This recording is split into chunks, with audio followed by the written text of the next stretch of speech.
Los Angeles est censé être le terminus provisoire de mon voyage, car c'est là, à un jour près, que se périme mon billet.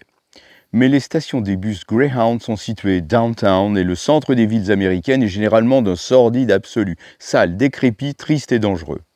Celui de Los Angeles est peut-être le pire de tous. L'arrivée dans la ville est d'une longueur inimaginable. Quelques 100 kilomètres de banlieue identiques à en mourir étouffent un centre-ville déprimant à souhait. Rester ici, quelle horreur! Je saute dans le premier bus pour San Francisco, mais à Santa Barbara, la splendeur de l'océan Pacifique m'incite à m'arrêter. Un peu au hasard, mes pas se dirigent vers le centre-ville qui se trouve, lui, totalement différent de tous ceux que j'ai pu traverser. Pas de grands immeubles, mais des maisons résidentielles, des commerces coquets, des bâtiments administratifs presque attrayants, dans un style architectural qui se veut espagnol colonial et réussit assez bien à faire illusion. En plein centre est situé un joli parc, Alameda Park, ombragé de palmiers et planté d'essences variées. De gros buissons de géranium odorants poussent négligemment çà et là. Quel plaisir de me gaver du parfum pénétrant que dégagent au froissement leurs feuilles drues. Certains géraniums sentent la rose, d'autres le citron, quelques-uns la menthe ou la cannelle. La diversité de leurs senteurs est inouïe.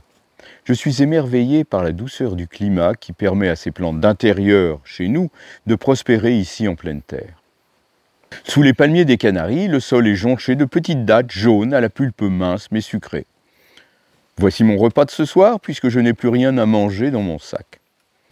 De tendres pousses de laitron, semblables à des pissenlits sur tige, et les feuilles de trèfle des oxalis acidulés qui pullulent dans les plates-bandes viennent compléter ces agapes. Encore une fois, le plaisir intense de ma relation avec les plantes accompagne la satisfaction de mon appétit. Ce qui ne résout pas une question pressante, où vais-je dormir cette nuit? Un jeune homme m'observe, l'air étonné. Tout en mastiquant ma provende, je lui souris. Il s'approche et me demande, presque timidement, ce que je suis en train de faire. Je lui explique que je prends là mon repas, composé de plantes sauvages par nécessité, mais surtout par plaisir. Je lui propose de goûter quelques herbes. Peut-être n'est-il pas totalement conquis par ces saveurs nouvelles, mais en tout cas mon histoire l'intéresse et il ne tarde pas à m'offrir l'hospitalité. Lorsqu'ils apprennent mon projet d'écrire un livre sur les plantes sauvages comestibles, Jamie et sa femme Cheryl me proposent de rester chez eux quelque temps. La bibliothèque municipale est tout près et regorge certainement d'informations. Pendant plus de 2 semaines, mes journées se passent fort studieusement dans la confortable salle de lecture, à étudier les ouvrages traitant de mon sujet favori.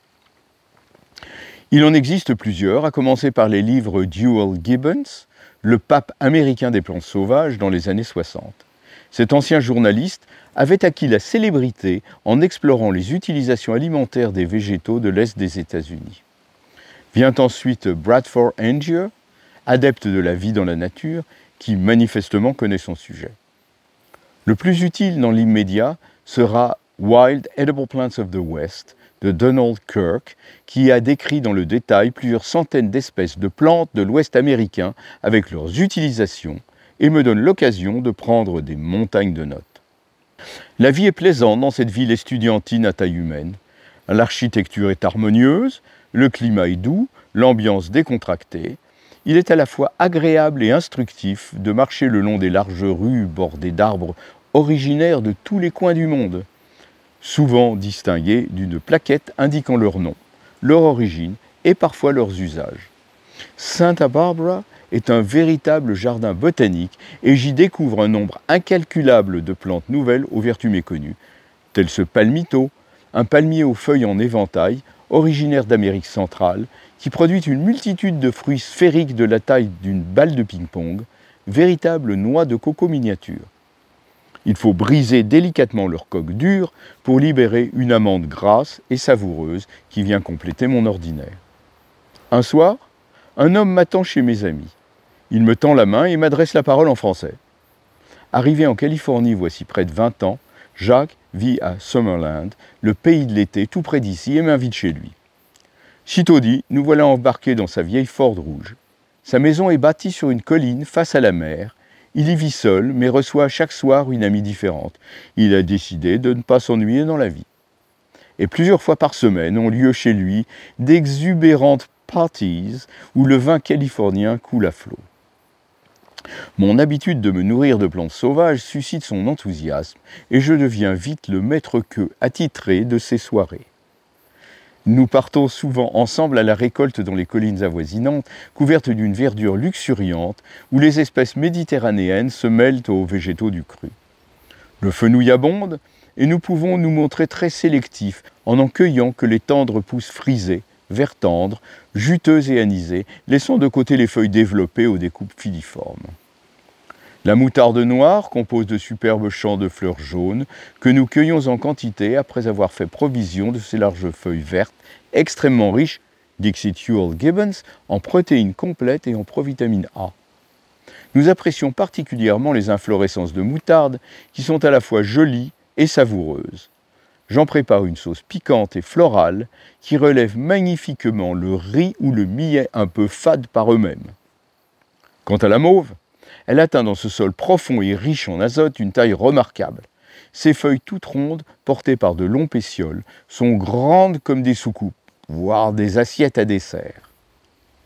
Elles sont extrêmement tendres et leur mucilage donne du corps aux soupes et aux légumes. Les grandes fleurs portent élégamment 5 pétales roses violacés, parcourus de rayures rougeâtres qui servent de guide aux insectes pour les diriger vers les nectaires situés à leur base.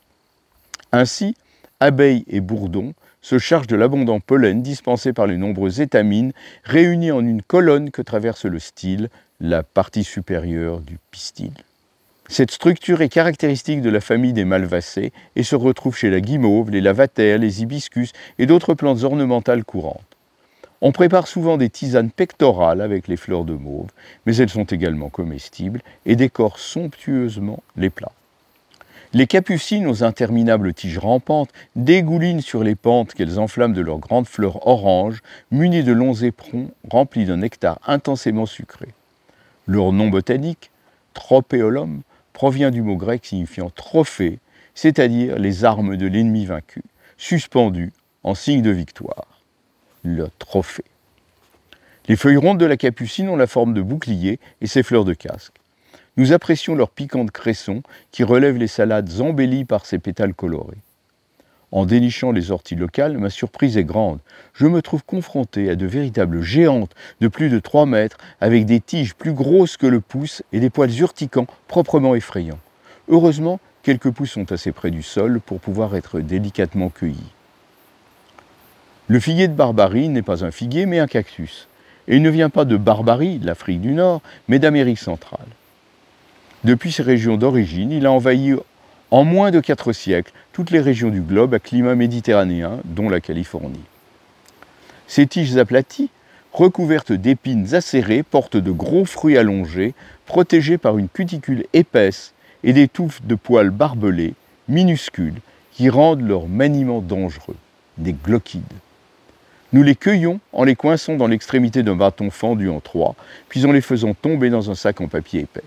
Il ne reste plus qu'à les laver sous un jet d'eau puissant pour pouvoir en déguster sans ennui la pulpe colorée et sucrée. Ma cuisine sauvage rencontre vite un grand succès. Les soufflets de moutarde, les salades fleuries de capucines parfumées au fenouil, les crêpes farcies aux orties, les soupes fluorescentes à base de feuilles de mauve crues et les gelées acidulées de fruits de cactus d'un violet vif me rendent célèbre dans notre cercle qui ne cesse de s'élargir. De nombreuses personnes me proposent de venir organiser chez elles des wild feasts, des fêtes sauvages, que j'improvise en fonction de mes cueillettes et des ingrédients de leur cuisine. On ne pourrait rêver meilleure école, ni moyen plus efficace de se faire des amis. Mais la fête a ses limites. Quelque chose me manque, il n'y a pas de doute. Aussi, lorsqu'un jour Jacques me propose une excursion aux sources chaudes de Big Caliente, de l'autre côté de la montagne, une idée me vient immédiatement à l'esprit. D'autant plus qu'au mois de mai, Santa Barbara se trouve fréquemment prise dans une nappe de brouillard venant de l'océan qui peut stagner plus de 3 semaines. La perspective d'y croupir n'a rien d'enchantant. Nous partons donc avec 2 amis dans la voiture de Jacques. La route monte en lacets serrés, offrant des vues superbes sur l'océan et au loin les îles du Channel, puis franchissant la crête, elle plonge dans un monde de vallées sauvages. Les pentes sont couvertes d'une forme de végétation basse, le chaparral, équivalent du maquis méditerranéen. Le scrub oak, un chêne nain à feuilles épineuses, se montre dominant. Il s'accompagne du chamiset, un cousin des rosiers dont les inflorescences prennent une couleur de rouille, et de nombreuses espèces de manzanitas, arbrisseaux aux feuilles coriaces qui portent des fleurs en clochette et donnent des fruits acidulés. J'aime caresser leurs branches rougeâtres, parfaitement lisses, sensuelles comme les bras d'une femme. Les replats, là où la terre est profonde, sont boisés de chênes magnifiques, tandis que les platanes occidentaux au feuillage dansant bordent les eaux limpides des rivières qui coulent dans un paysage paradisiaque. Nous nous garons tout au bout de la piste. À quelques 200 mètres, un bassin fume paisiblement. Voici les sources chaudes. Je touche l'eau de la main, fantastique. Elle est presque brûlante. Nous nous déshabillons et entrons lentement dans ce bain naturel. Une sensation de plaisir intense, de bien-être total nous envahit, bercée par les chants du ruisseau et des oiseaux. Même l'odeur de soufre, que certains pourraient trouver désagréable, flatte mes narines. Lorsque la chaleur est trop forte, nous sortons et allons nous étendre sur l'herbe au soleil, puis revenons nous baigner, et ainsi de suite, jusqu'à ce que l'envie nous ait quittés. Quelle merveille de pouvoir vivre ainsi! Mais le soleil décline, il est l'heure de songer au retour. C'est alors que j'annonce. Je ne vais pas rentrer avec vous, j'ai trop envie de rester seul dans la nature. Je vais me balader pendant quelques jours dans la montagne. Les filles ouvrent de grands yeux, l'air de ne pas comprendre. Jacques, visiblement ému, me dit doucement. Tu sais, ça ne m'étonne pas.